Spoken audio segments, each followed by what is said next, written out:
शाम का वक्त जब उन सभी का क्लास पूरी तरीके से ख़त्म हो जाता है तो वेद पार्किंग में अपनी कार लेने जाता है और आनी वहीं पर रुक जाती है।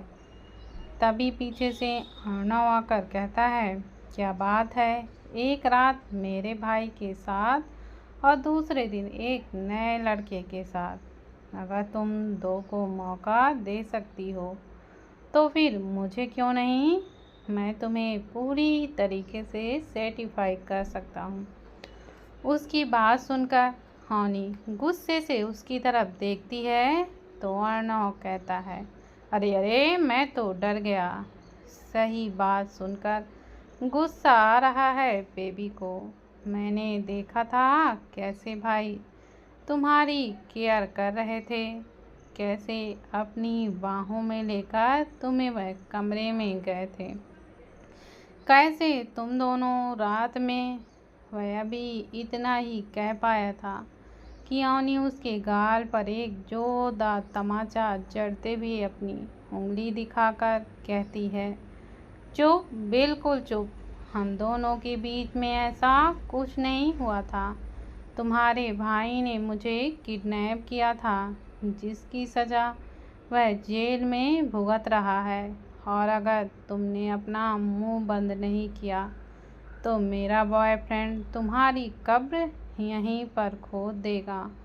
अर्णव अवनी के थप्पड़ मारने से गुस्से में आ जाता है और अवनी के बालों को पकड़कर एक जोरदार थप्पड़ उसके गाल पर रसीद कर कहता है, तुम दो कौड़ी की लड़की, तुम्हारी हिम्मत कैसी हुई मुझ पर हाथ उठाने की, अर्णव चक्रवर्ती पर हाथ उठाने की। अर्णव जब अवनी के ऊपर हाथ उठाता है तो अवनी का गाल हल्का लाल हो जाता है। अर्णव उसके चेहरे को पकड़कर अपने पास लाते हुए कहता है, चलो मैं तुम्हें तुम्हारी करनी की सज़ा अभी ही दे देता हूँ। कहकर वो जैसे उसे किस करने वाला था कि अवनी अपनी पूरी ताकत लगाकर उसे धक्का देती है और उसके पेट पर एक जोरदार लात मारती है। अर्णव संभल नहीं पाता और गिर जाता है।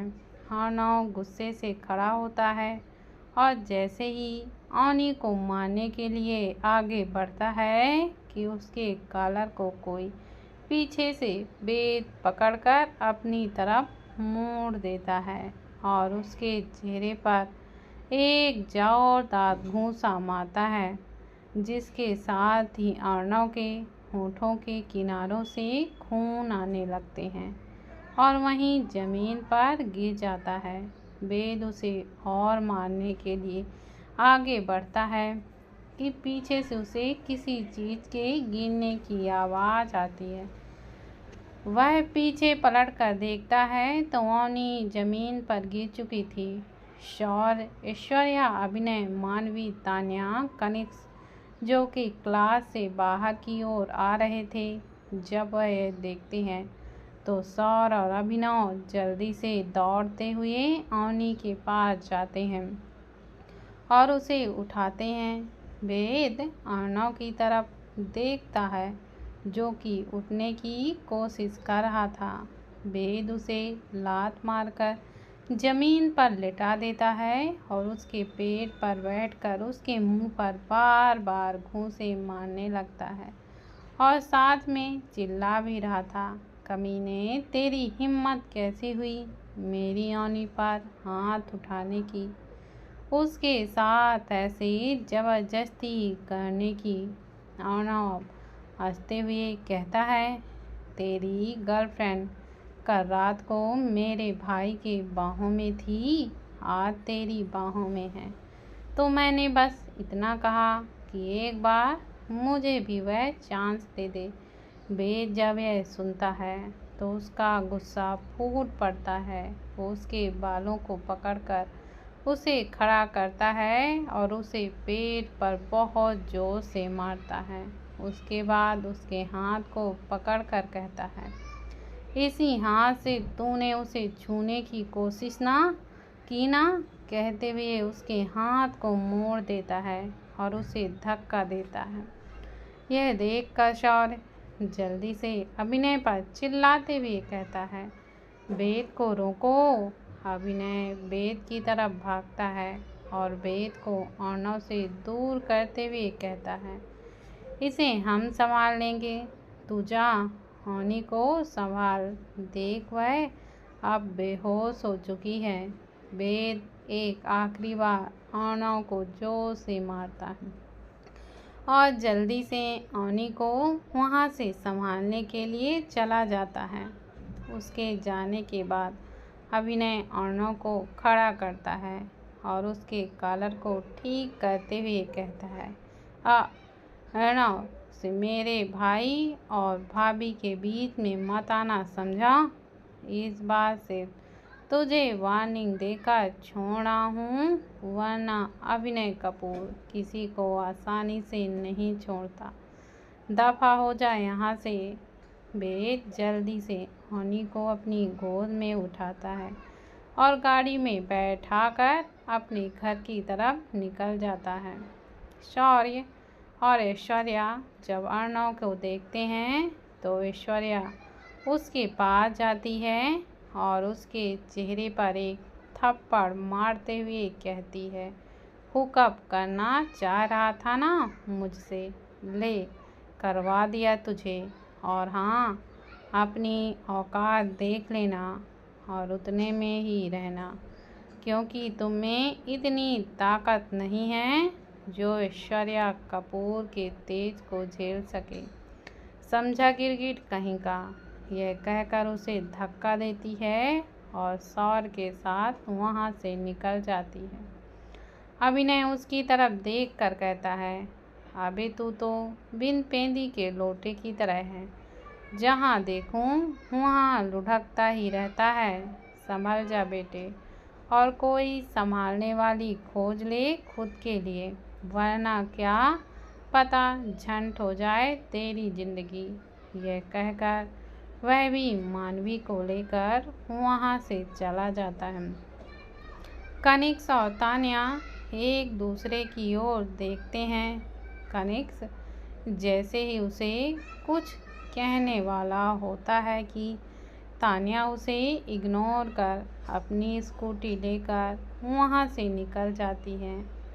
अर्णव जो कि वहाँ पर ज़मीन पर बैठा हुआ था, वह पलथी मार कर बैठ जाता है और उसके जाने वाले रास्ते को देखते हुए कहता है, तुम सभी का मैं वह हाल करूँगा कि तुम हम सभी के साथ पुश्ते भी काँप उठेगी।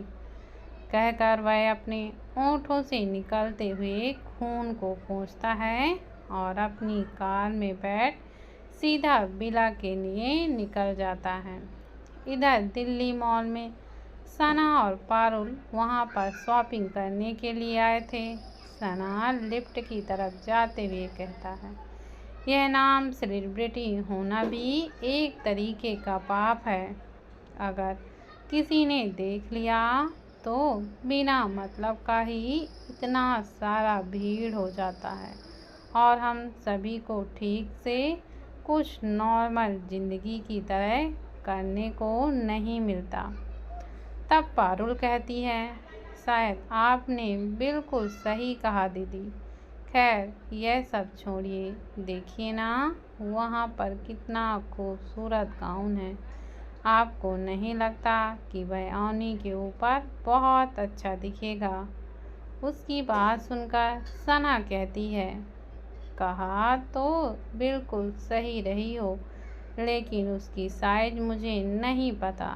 तभी उसे वहाँ पर एक लड़की नज़र आती है जिसकी हाइट और साइज काफ़ी हद तक होनी की तरह थी। सना उस लड़की को देखकर कहती है, सुनो। वह लड़की पलटकर उसकी तरफ देखती है तो वह कोई और नहीं बल्कि वह आस्था थी। आस्था उसके पास जाती है और कहती है, जी आंटी, आपने मुझे बुलाया। सना उसकी बात सुनकर कहती है, बेटा, मुझे अपनी होने वाली बहू के लिए यह गाउन खरीदना था और मुझे उसकी साइज पता नहीं, लेकिन वह काफ़ी हद तक तुम्हारी तरह है। तो क्या तुम बता सकती हो यह तुम्हारे में कैसा दिखेगा? आस्था कहती है, लेकिन आंटी, मैं किसी और का कपड़ा कैसे पहन सकती हूँ? लेकिन हाँ, मैं आपको बता ज़रूर सकती हूँ कि यह कपड़ा उनमें आएगा कि नहीं। यह कहकर वह उस गाउन को निकाल कर उसका साइज देखती है, तो वह आस्था के साइज का ही था। तब वह कहती है, यह उनके में आ जाएगा आंटी, और कुछ काम था आपको मुझसे? सना मुस्कुराकर कहती हैं, नहीं थैंक यू बेटा। वैसे तुम्हारा नाम क्या है? तब आस्था कहती है, जी हमारा नाम आस्था चौहान है। सना कहती हैं, तुम बहुत खूबसूरत हो। आस्था बस मुस्कुरा देती है और कहती है, अच्छा आंटी, अब मैं चलती हूँ। यह कहकर वहाँ से चली जाती है।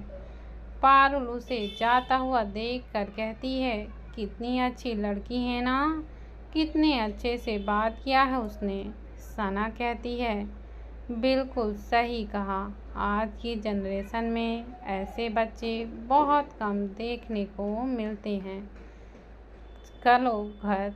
यह कहकर वह दोनों शॉप अटेंडेंट से उस गाउन को पैक कराने को कहती हैं और फिर लिफ्ट की तरफ चली जाती हैं। जब वह दोनों लिफ्ट में चढ़ती हैं, तभी सना की नज़र वहाँ पर खड़ी डॉक्टर बजाज पर जाती है और वह कहती हैं, हेलो डॉक्टर बजाज, आप इतने सालों बाद यहाँ? डॉक्टर बजाज जब सना को देखती हैं तब वह थोड़ा सा घबरा जाती हैं, लेकिन वह अपनी घबराहट को अंदर रखते हुए कहती हैं, हेलो मिसेज राठौर, कैसी हैं आप? जी हाँ, आपने सही कहा, मेरा ट्रांसफ़र हो गया है, लेकिन मैं वापस दिल्ली शिफ्ट हो गई हूँ। सना कहती है, यह तो बहुत अच्छी बात है। मेरी डिलीवरी के बाद आप तो यहाँ से चली ही गई थी। इतने सालों बाद आपको देखकर बहुत अच्छा लग रहा है। कभी आइए ना हमारे घर, अहान आपको देखकर बहुत खुश होंगे। डॉक्टर बजाज कहती हैं, थैंक यू मिसेज राठौर, लेकिन मेरा शेड्यूल काफ़ी टाइट होता है। बहुत मुश्किल से मैं यहाँ पर आई हूँ। सना कहती है, शॉपिंग हो गई आपकी? अगर नहीं हुई है तो चलो साथ में कर लेते हैं। डॉक्टर बजाज कहती हैं, नहीं, मैं यहाँ किसी और के साथ आई हूँ। तभी जब वह सभी नीचे के फ्लोर पर आते हैं तो पीछे से तान्या डॉक्टर बजाज से कहती हैं, मॉम, आपने मुझे डायरेक्ट कॉलेज से यहाँ क्यों बुला लिया? ऐसा कौन सा भूकंप आ रहा था? डॉक्टर बजाज जब तान्या की आवाज़ सुनते हैं तब वह और भी ज़्यादा डर जाती है। तो वहीं सना जब तान्या को देखती है तो उसकी आंखें बड़ी हो जाती हैं और वह डॉक्टर बजाज की तरफ देखती हैं। डॉक्टर बजाज जल्दी से कहती हैं, मिसेस राठौर, यह मेरी बेटी है तान्या बजाज। सना कहती है, लेकिन आपकी तो शादी नहीं हुई थी ना? आपने शादी कर ली और आपकी बेटी तो काफ़ी बड़ी नज़र आती है। खैर, यह सब छोड़िए, काफ़ी खूबसूरत है आपकी बेटी। तान्या जब सना को देखती है तो कहती हैं, आप सना आहान सिंह राठौर, मैंने बिल्कुल सही कहा ना? अभी की द मोस्ट फेमस मॉडल। उसकी बात सुनकर सना मुस्कुराती है और कहती हैं, हाँ बेटा, मैं वही हूँ। निया उसको टिमटिमाते हुए नज़रों से देखकर कहती है, आप जितनी टीवी में खूबसूरत लगती हैं, असल में आप उससे भी ज़्यादा खूबसूरत हैं। क्या मैं आपके साथ एक सेल्फी ले सकती हूँ प्लीज़? सना कहती है, ऑफ कोर्स ले सकती हो। उसकी रजामंदी सुनकर तान्या जल्दी से अपना फ़ोन निकालती है और उनके साथ बहुत सारी सेल्फी लेती है। सना का जब शॉपिंग ख़त्म हो जाता है तब वह डॉक्टर बजाज को तान्या के साथ राठौर मेंशन में आने को कहकर वहां से चली जाती हैं। लेकिन उन्हें जाने का मन नहीं था क्योंकि तान्या काफ़ी हद तक उसे अपनी मॉम एना की तरह नज़र आ रही थी। सना कहती है, हेल मेंशन चलते हैं, मुझे यह गाउन ओनी को देना है। उसकी बात सुनकर फालूर कहती हैं, आप भैया के साथ चले जाइएगा, मुझे फ़िलहाल तो घर जाना है, मैं बहुत थक गई हूँ। सना ठीक है कहती हैं और वह दोनों राठौर मेंशन के लिए निकल जाते हैं। Hello industry. वीर अपने काम में बिजी था, तभी उसके केबिन का डोर नॉक होता है। वीर एक हाथ में सिगरेट और एक हाथ में पेन पकड़े फाइल को चेक कर रहा था। वह बिना देखे कम इन कहता है। कल्पना अंदर की ओर आ जाती है और उसके डेस्क पर एक लिफाफे को रखते हुए उससे कहती है, सर मैं रिजाइन करना चाहती हूँ।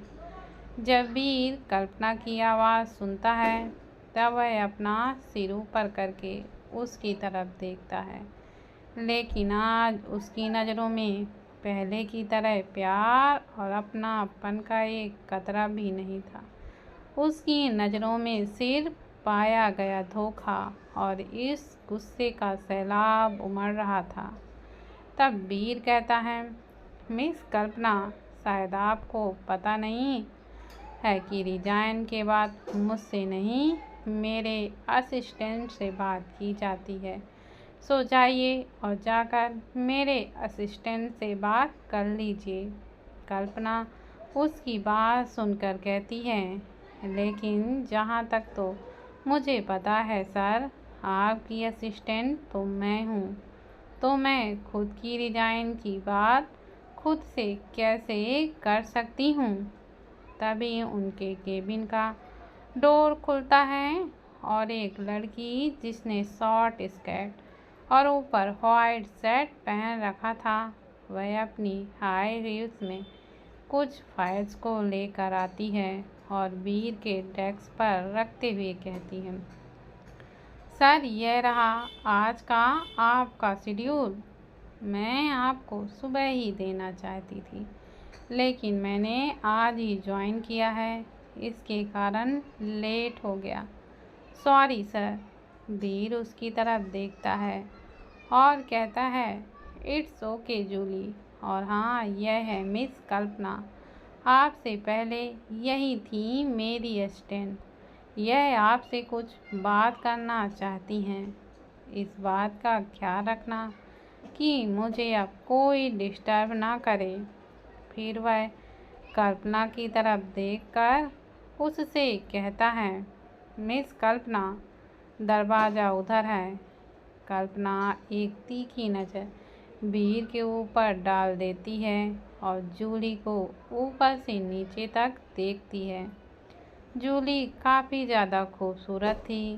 कल्पना उसे इग्नोर करती है और वीर की तरफ देखकर कहती है, सर आपको नहीं लगता मैं आपकी असिस्टेंट थी, जिसके नाते आपको ही मेरा रेजिग्नेशन लेटर एक्सेप्ट करना चाहिए। वीर जूली की तरफ देखता है तो जूली हाँ में सिर हिलाकर वहाँ से चली जाती है। उसके जाने के बाद वीर अपनी जगह पर बैठे हुए उसकी तरफ देखता है और कहता है, बताइए क्या कह रही थी आप? शायद आपने इस कंपनी को ज्वाइन करने के पहले यहाँ के टर्म्स और कंडीशन नहीं पढ़े होंगे, जिसमें साफ साफ यह लिखा हुआ होता है कि आपको निकाला तो जा सकता है, लेकिन आप खुद इस कंपनी को नहीं छोड़ सकती हैं, और अगर इस कंपनी से आपको रिजाइन लेना है तो आपको कंसेंट के तौर पर कंपनी को 5 लाख देने होंगे। कल्पना, जो उसकी बातें सुन रही थी, वह कहती है, इट्स ओके सर, लेकिन शायद आपको नहीं पता, मैं उन लड़कियों में से नहीं हूँ जो कम सेंस्ट के नाम से डर जाए। इस एनवलप में 5 लाख का चेक है और मेरा रिजिग्नेशन लेटर है। आप इसे एक्सेप्ट करिए ताकि मुझे यहाँ से जल्द जाने को मिल सके। वीर उसकी बात सुनकर कठोर नज़रों से अब उसकी ओर देखता है। उसके बाद उस एनवलप को खोलकर उसके रेजिग्नेशन लेटर को चेक करके देखता है और उसे ड्रॉअर में रखते हुए कहता है, जाइए आप, मैंने आपका रेजिग्नेशन लेटर एक्सेप्ट कर लिया। अब से आप मेरे असिस्टेंट की पोजीशन से बिल्कुल आज़ाद हैं। कहकर वो अपनी कुर्सी से खड़ा होता है और खिड़की के बाहर देखते हुए सिगरेट की लंबी कस लेने लगता है। बिना पीछे मुड़े हुए कहता है, मिस कल्पना, आपका लेटर एक्सेप्ट कर लिया गया है। क्या आपको अभी भी कोई काम है? अगर नहीं है तो मेरा टाइम वेस्ट मत कीजिए, जा सकती हैं आप यहाँ से। कल्पना उसे घूर कर देखती है और वहाँ से चली जाती है। उसके जाने के बाद वीर अपने दांतों को पीसते हुए कहता है, इतनी आसानी से तुम नहीं जा सकती कल्पना। मैं नहीं चाहता कि तुम यह सोचो कि मैं अपनी पोजीशन का गलत इस्तेमाल कर रहा हूँ और अपने एम्प्लॉय के साथ जानबूझकर मिसबिहेव कर रहा हूँ। अब ना तुम मेरी गर्लफ्रेंड हो और ना ही मेरी असिस्टेंट। जिस नाते से तुम अब कुछ नहीं हो मेरी, और उस नाते से मैं तुम्हारे साथ जो चाहे वह कर सकता हूँ। अब तैयार हो जाओ वीर सिंघानिया के क्रोध को झेलने के लिए। कहकर वह अपना फ़ोन निकालता है और कहता है, मुझे उसकी सभी डिटेल चाहिए, और यह कौन समीरा है जिसके बारे में मुझे पूरी डिटेल चाहिए। उसे क्या हुआ था, इसके साथ मेरा नाम क्यों जोड़ा जा रहा है इस लड़की के साथ, और हाँ, उठा लो उसे। कहकर वो अब कॉल को कट कर देता है। होटल उज्जवल उस होटल के सबसे टॉप फ्लोर, जहाँ पर उसका अपना पूरा एरिया हमेशा से ही रिजर्व रहता था। उसके चेहरे पर जो हमेशा खुशी और शरारतीपन हुआ करता था, आज सिर्फ गुस्सा और बिना एक्सप्रेशन के भाव झलक रहे होते थे। तभी उसके कमरे का दरवाज़ा खुलता है और 2 बॉडीगार्ड्स एक लड़की को ज़बरदस्ती उस कमरे में लेकर आते हैं और एक रेड फाइल कॉपी टेबल पर रखकर उस लड़की को वहीं छोड़कर बिना कुछ कहे वहां से चले जाते हैं। उस लड़की की आंखों में काले रंग की पट्टी बंधी हुई थी और उसका हाथ भी बंधा हुआ था। उज्जवल कठोर नज़रों से उसकी तरफ देखता है, उसके बाद अपनी जगह से खड़ा होकर अपने कदम उसकी तरफ बढ़ा देता है। उज्जवल उस लड़की की आंखों में से पट्टी हटाता है और उसके हाथ और पैर को भी खोल देता है। जब वह लड़की अपने सामने उज्जवल को देखती है तो गुस्से से कहती है, यह क्या हरकत है उज्जवल? तुम मुझे यहाँ पर ज़बरदस्ती क्यों लेकर आए हो?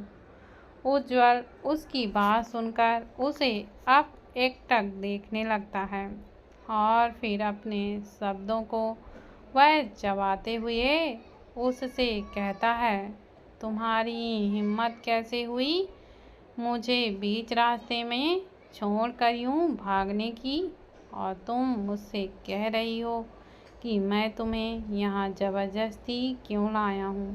काम्या उसके कठोर शब्दों को सुनकर एक पल के लिए तो डर जाती है, लेकिन अपने आप को सही साबित करते हुए कहती है, देखो हम दोनों के बीच पिछली रात जो कुछ भी हुआ वह सब नशे में हुआ था, और तुम्हें नहीं लगता कि मैं तुम्हारी ज़िंदगी में वह पहली लड़की नहीं हूँ जिसके साथ तुमने वह सब किया। तो यह भी तुम वन नाइट स्टैंड समझकर भूल जाओ, यही तुम्हारे लिए अच्छा होगा। अब उज्जवल काम्या के मुंह से यह सुनता है कि वह उसे सिर्फ वन नाइट स्टैंड समझकर भूलने के लिए कह रही है, तब उसका गुस्सा अब हद से ज़्यादा बढ़ जाता है कि वह काम्या के जबड़े को कस के पकड़ लेता है और